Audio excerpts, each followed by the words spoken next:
Assalamualaikum. Myself Milat Nasir and I'm from Indus University. I'm doing a bachelor's in textile designing.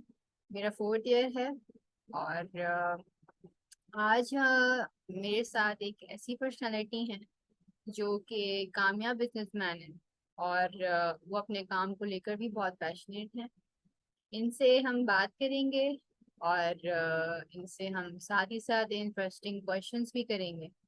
So ji sir, कैसे हैं आप? कुछ अपने बारे में भी बताएं और फिर उससे फिर हम फर्दर हम आपसे आपकी स्ट्रगल वगैरह जानेंगे। वालेकुम कैसे अस्सलाम रहमतुल्लाहि व कैसे हैं? बरकातुहू। अच्छा, इस तरह है कि मेरा नाम मोहम्मद नासिर है और 1959 की मेरी पैदाइश है। 1959 की मेरी पैदाइश है। तो 1973-74 आई थिंक मैंने मैट्रिक पास किया था और उसके बाद जो है कुछ पढ़ाई में ऐसा दिल नहीं लगता था, क्योंकि मेरे वालिद साहब जो है पेशे के एतबार से कारपेंटर थे। तो उनकी यहाँ कराची में कुछ साइट्स चलती थी ट्रैवल एजेंसियों में। उन्होंने काफ़ी ट्रैवल एजेंसियां बनाई हैं सदर में और मेट्रोपोल होटल के पास। तो फिर वो अपने साथ ले गए मुझे और उन्होंने तकरीबन मुझे अपने साथ साल 1.5 साल उन्होंने अपने साथ रखा मुझे, जो मैंने अपने हाथ से काम किया। और उसके बाद जो है तकरीबन साल 1.5 साल बाद फिर नर्सरी में हमने एक शोरूम किया फर्नीचर का, और वो एक बिजनेस स्टार्ट था मेरा और उसमें हमने काम शुरू किया। लगभग वहाँ 2 साल रहे तो कुछ अर्निंग नहीं हुई इस तरह के, कुछ सेटिस्फेक्शन होती एक कारोबार में, जिस तरह आदमी को सेटिस्फाई होता है कि भाई हाँ ठीक है काम चल पड़ा, ये वो इस तरह नहीं हुआ। तो मैं फिर कुवैत चला गया। कुवैत एक आपने मतलब चांस बना मैं। आपने मतलब अपने अब्बू को देखकर किया काम शुरू, या हाँ अब बस था कि मुझे काम करना है? हाँ नहीं, बस मेरा दिल नहीं लगता था पढ़ाई में, तो वालिद साहब ने कहा अगर दिल नहीं लगता, हम 5 भाई हैं तो उसमें माशाल्लाह सारे ही तकरीबन कुछ पढ़ने वाले थे, कुछ इस तरह मेरे जैसा जो चाहता था कि मैं कुछ काम करूं, काम की तरफ आऊं, कारोबार की तरफ आऊं। तो वो फिर मैं इनके साथ हो लिया, तो फिर मैं कुवैत चला गया। हाँ, आप अपना कुवैत कोविड क्या थोड़ा सा आप अपनी जर्नी बता रहे थे। आप कोविड का थोड़ा सा बताएं। कुवैत जाके फिर एक नया काम था, वो था एयर कंडीशनिंग का काम था। वो मैंने सीखा भी वहीं पर और किया भी वहीं पर और खूब किया।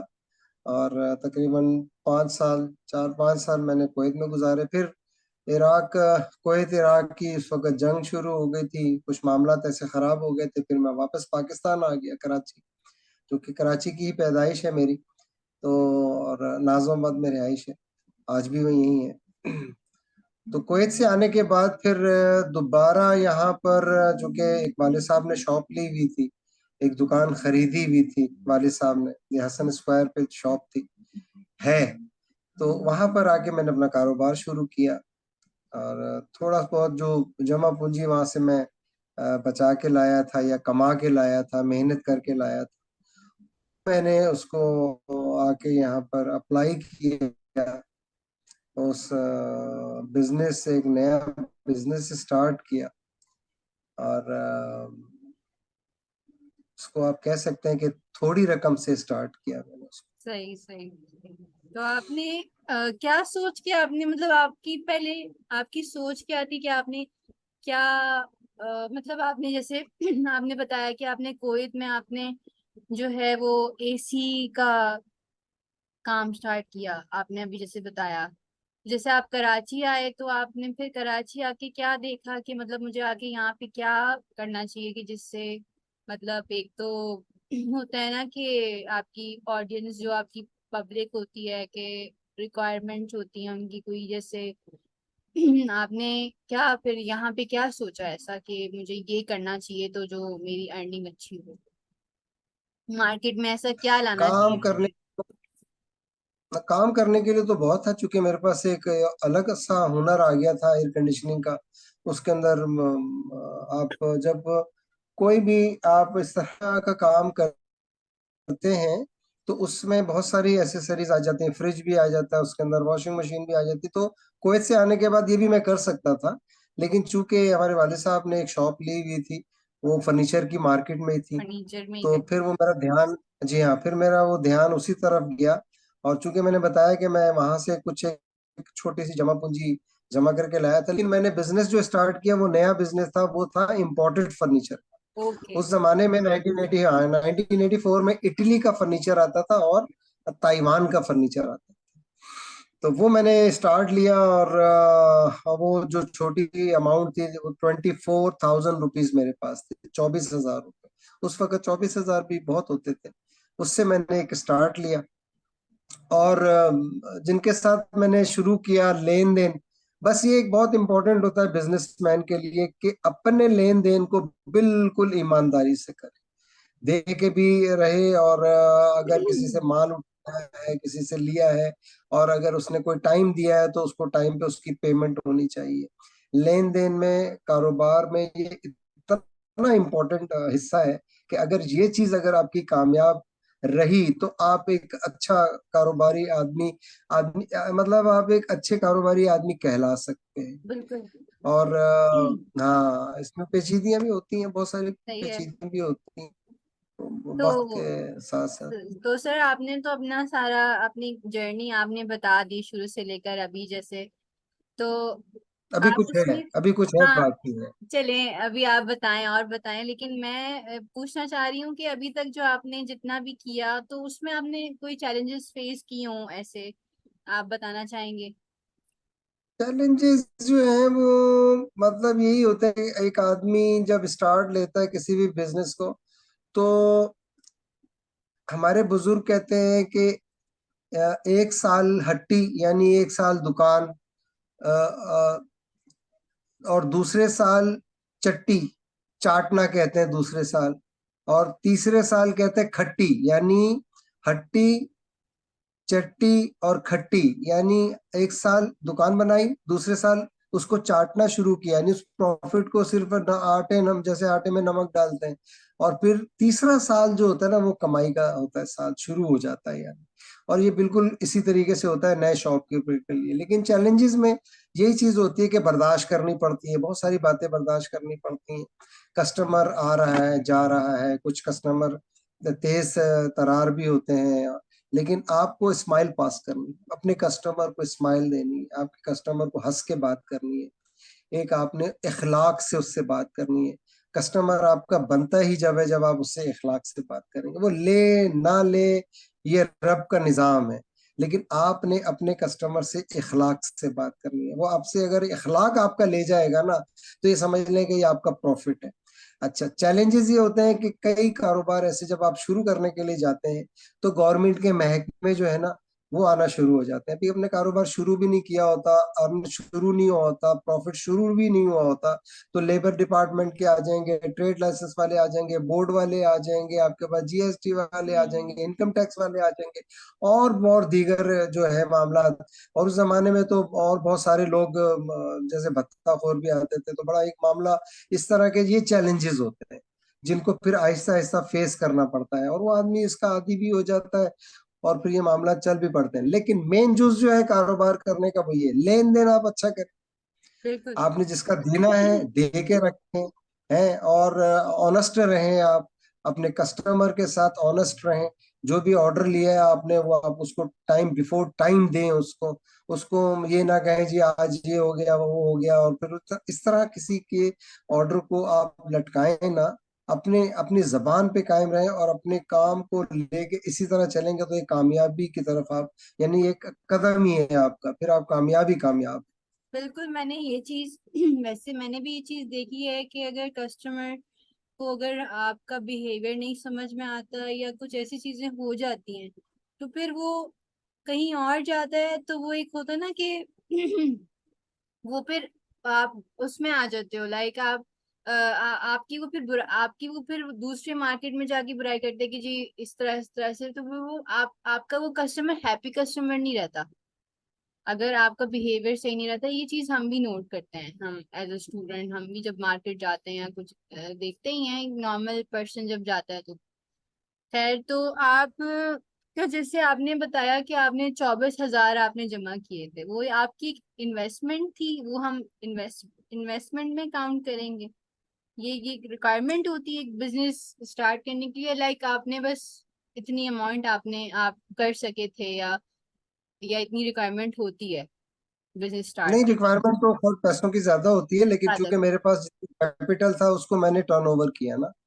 वरना बिजनेस का असूल ये है कि अगर आप कोई कारोबार करने लगे हैं, मैं यहाँ एग्जांपल दूंगा आपको। अगर आप कोई कारोबार करने लगे हैं किसी भी शॉप पे, और आप नया कारोबार करने लगे हैं, और अगर आपके पास 10 लाख रुपए हैं, तो आप उसमें से 5 लाख रुपए जो है वो अपने कारोबार में लगाएं। 5 लाख रुपया आप अपने पास ही रखें कि खुदा ना खास्ता, खुदा ना खास्ता, खुदा ना खास्ता, अगर आपका कारोबार नहीं चलता और वो 5 लाख रुपए आपके डूब जाते, तो जो 5 लाख आपने रखे हुए वो आपको फिर स्टैंड देते हैं, एक नया स्टैंड दे दें। मैंने चूंकि मेरे पास ही थे ही 24 हजार रुपए, तो मैंने उसको टर्नओवर के लिए मतलब जो भी माल खरीदा, और अल्लाह पाक ने उसमें बरकत इतनी दी कि वो फिर टर्नओवर होता चला गया। 24 से फिर वो 30 हजार, 35 हजार, 50 हजार, लाख, और फिर माशाल्लाह उसके बाद फिर शॉप भी बनाई मैंने। एक शॉप ली, फिर एक दो प्लॉट लिए। इस तरीके से ये बिजनेस जो है ना मेरी,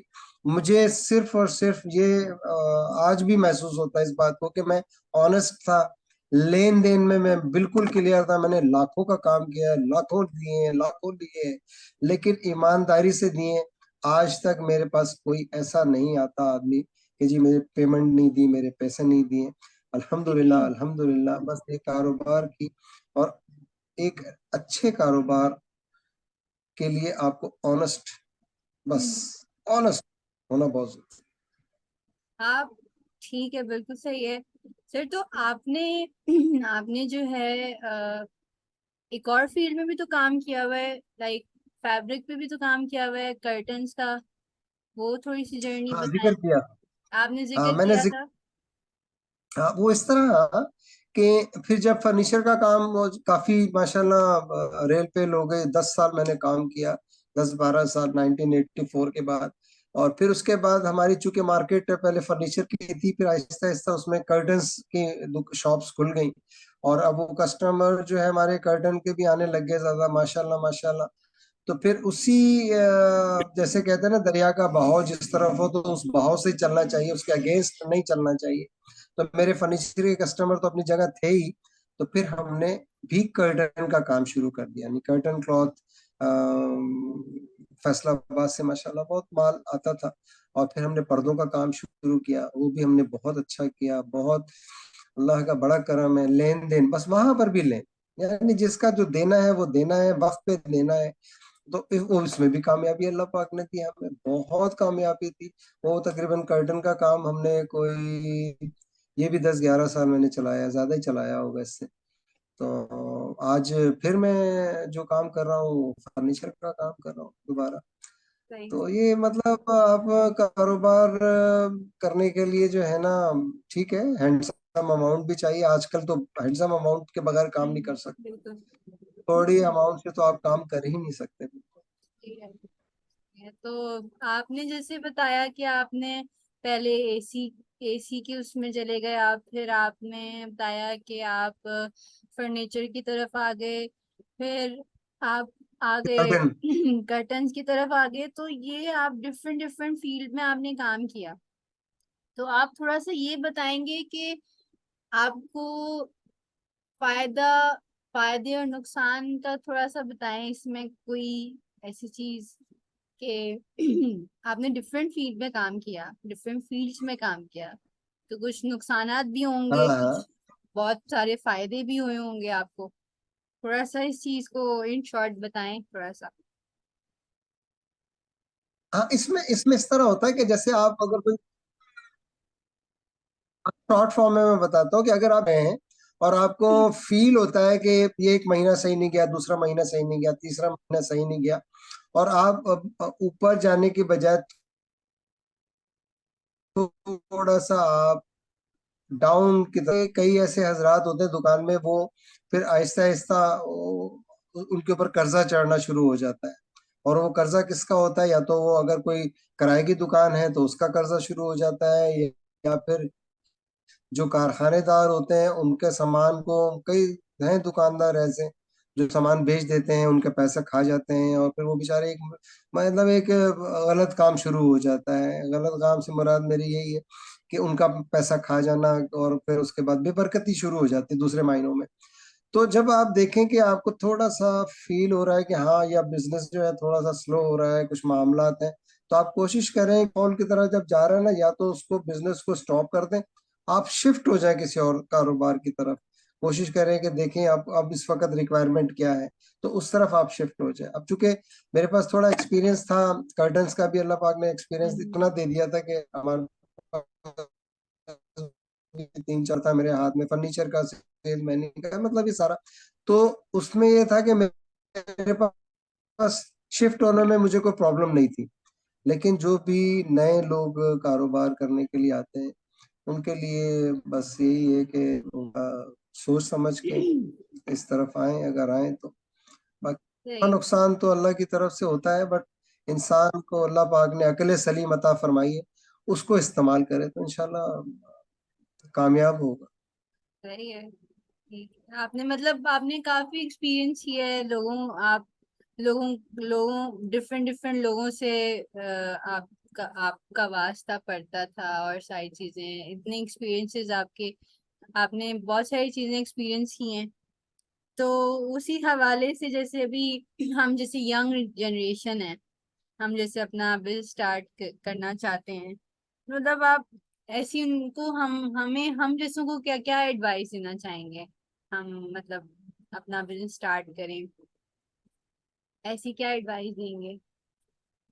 बिजनेस स्टार्ट करने के लिए देखिए, एक ना अल्लाह पाक ने हर इंसान के अंदर ना मुख्तलिफ मुख्तलिफ किस्म के ना जरासीम रखे हैं। यानी किसी ने स्टडी करनी है ना, तो वो बिजनेस ही नहीं कर सकता वो। और अगर कोई फील्ड का आदमी, अल्लाह पाक ने उसको फील्ड को अपना करेगा उसको। तो जो बिजनेस माइंड बच्चे हैं, तो उनके लिए तो मैं ये कहूंगा कि कारोबार, अल्लाह करे कि उनकी जगह अपनी हो, किराए की जगह ना। और अगर अपनी जगह है, तो फिर कोशिश ये करे कि मार्केट के अंदर होनी चाहिए जगह। और जो मार्केट के अंदर गैप है, कौन सी का गैप है कि मैं वो शॉप खोलूं। जैसे मार्केट के अंदर हमारे सराउंड में अगर मैं देखूं।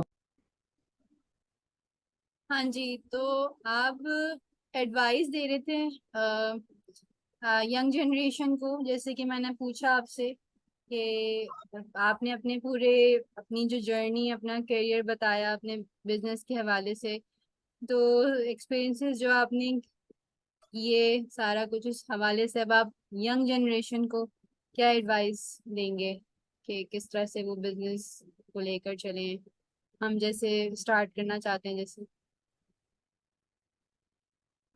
इसमें इस तरह है कि कारोबार अगर करना चाहते हैं, तो ये कुछ कुदरती बात होती है कि हर एक इंसान के अंदर ना अल्लाह पाक ने मुख्तलिफ जरासीम डाले हुए हैं। आप इस देख लें, इस तरह के कोई डॉक्टर है तो वो बिजनेस की तरफ नहीं गया, कोई बैंकर है तो बिजनेस की तरफ नहीं जा सकता, और कोई जो कारोबार करने वाला है वो बैंकिंग की तरफ नहीं जा सकता। तो ये अल्लाह पाक ने सिस्टम बनाया हुआ है। तो मैं, यंग जनरेशन जो भी कारोबार में आना चाहती है, मेरे अपने सोच के मुताबिक, एक तो ये है कि जैसे मैंने बताया था कि अगर 10 लाख रुपए है तो 5 लाख से वो कोई कारोबार शुरू करे, 5 लाख को मतलब भूल जाए, ताकि खुदा ना खास्ता अगर लॉस हो तो वो 5 लाख रुपए उसको स्टैंड देने में आसानी हो। तो अगर अपनी जगह है तो बहुत अच्छा है। किराए की जगह में किराया निकालना आजकल तो महंगाई और जो भी मामला है सबके सामने है। पहले की और बात थी, किराए की जगह सस्ती भी होती थी, काम भी चलते थे। आजकल कुछ कारोबार भी ऐसे ही हैं। तो उसमें ये है कि नए लोग जो भी इस कारोबार में किसी भी मार्केट के अंदर अगर बैठे, तो वो जो मार्केट के अंदर आप देखें कि हाँ, जो कारोबार चल रहा है उसको लेके वो चल सकते हैं। नहीं तो देखें कि सराउंड में कि आपके पास गैप क्या है। यानी किस चीज का गैप है कि मैं उस गैप को लाके यहाँ पर अप्लाई करूं, और फिर वो मोनोपोली हो जाती है उसके अंदर। जो भी नया कारोबार भी शुरू करेगा तो वो अल्हम्दुलिल्लाह कमाना शुरू कर देता है, और जो चल रहा है वहां पर बिजनेस जो रेगुलर चल रहा है, अगर उसको लेके वो चलेगा तो उसमें उसको स्ट्रगल करनी पड़ेगी, क्योंकि पहले से लोग बैठे होते हैं, पुराने लोग बैठे होते हैं, अपने कस्टमर्स को लेके बैठे होते हैं, वहां पर उसको स्ट्रगल करनी पड़ेगी। तो बहरहाल मोनोपोली करेगा तो ज्यादा अच्छा है, किसी नए कारोबार को लाके वहां पर अगर इंट्रोड्यूस कराएगा तो वो एक कामयाबी उसको जरूर मिलेगी। तो नई जनरेशन जो है वो बस ये जरूर कहूंगा कि कोई भी कारोबार करने के लिए इखलाक, इखलाक, इखलाक, इखलाक होगा, उसके कस्टमर भी बनेंगे। अल्लाह पाक भी खुश होते हैं कि आप अपने कस्टमर से, कहते हैं ना कि कस्टमर जो है ना वो अल्लाह के अल्लाह का बनाया हुआ, अल्लाह का भेजा हुआ जो है ना, वो एक तोहफा होता है कस्टमर जो होता है। तो अब आप उसको उसी तरह डील करें, प्यार मोहब्बत से उसके साथ बात करें, अपनी चीज को बताएं, अगर ऐब है तो ऐब बताएं उसको, खसूसियत है तो खसूसियत बताएं, ये जरूर करें, और ऑनेस्ट रहें लेन देन में। नई जनरेशन है माशाल्लाह, लेन देन में ऑनेस्ट रहें, किसी के साथ भी जो बात करें, वादा करें, उसको आप पूरा करें, तो कामयाबी कामयाबी। एक कस्टमर से दो कस्टमर बनते हैं, दो से तीन बनते हैं, चार बनते हैं, पूरा खानदान बनता है, और पूरा इलाका बनता है। तो वो नाम से फिर आगे आपसे चीज लेते हैं, तो वो आपके लिए बहुत अच्छा है। मैं समझता हूँ कि इसमें ऑनेस्ट होना बहुत जरूरी है कारोबार के अंदर। नई जनरेशन को तो यही पैगाम है मेरा, कभी भी कोई काम करें ऑनेस्ट, कुछ भी जाविये, इंजीनियर है, डॉक्टर है, अपना वारी है, या कोई भी किसी भी महकमे में है, जहां पे भी ऑनेस्ट ईमानदारी से करेगा, अल्लाह की जात भी खुश होगी, बरकत भी होगी, और वो कामयाब इंशाल्लाह। बिल्कुल सही है। ठीक है सर, तो आपका आपके टाइम का, आपका कीमती टाइम का बहुत शुक्रिया। आपसे बात करके बहुत अच्छा लगा। आपने अपने एक्सपीरियंसेस शेयर किए हमारे साथ, मतलब मेरे साथ।